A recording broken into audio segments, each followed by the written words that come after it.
vafosi yo'q damlarga yetgan, orzularni armonlar etgan, odamlari o'zgarib ketgan zamonlarga e'tibor bermang. Tuhmatlardan qadr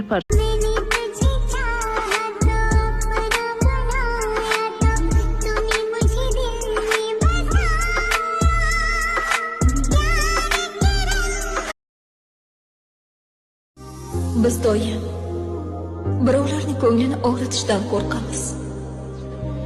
Bizning ko'nglimiz bilan hech kimning ishi yo'q. Aynan hozir sizning hayotingizda nima sodir bo'layotgan bo'lsa, bilingki, demak xayrlisi shu ekan. Robbim o'z bandalariga juda ham mehribon. U hech qachon hech bir bandasiga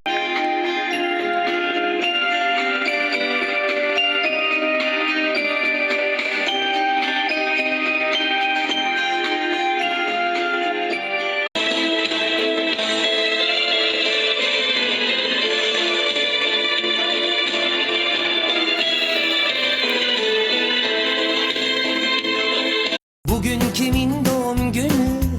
Ümmü Gülsüm'ün doğum günü. İyi ki doğdun Ümmü Gülsüm. Seni çok seviyorum Ümmü Gülsüm. İyi ki doğdun.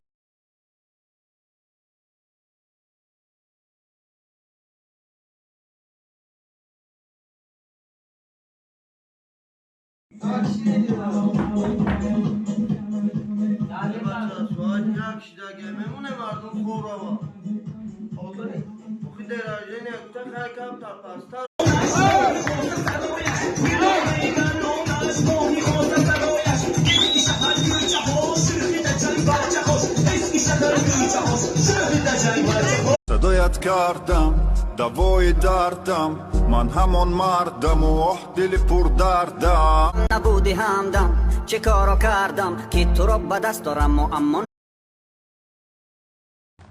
Alo. Akajon, assalomu alaykum. Va alaykum. Shuni berni oxiri 8 telefon qilayotgan ekansiz, olaygon qizcham edi-da. Men ham olaman. Men yigitman aka. Men ham yigitman. Qanday yigitisiz? Men yigitman aka. Men ham yigitman. Qamang bitta qiz.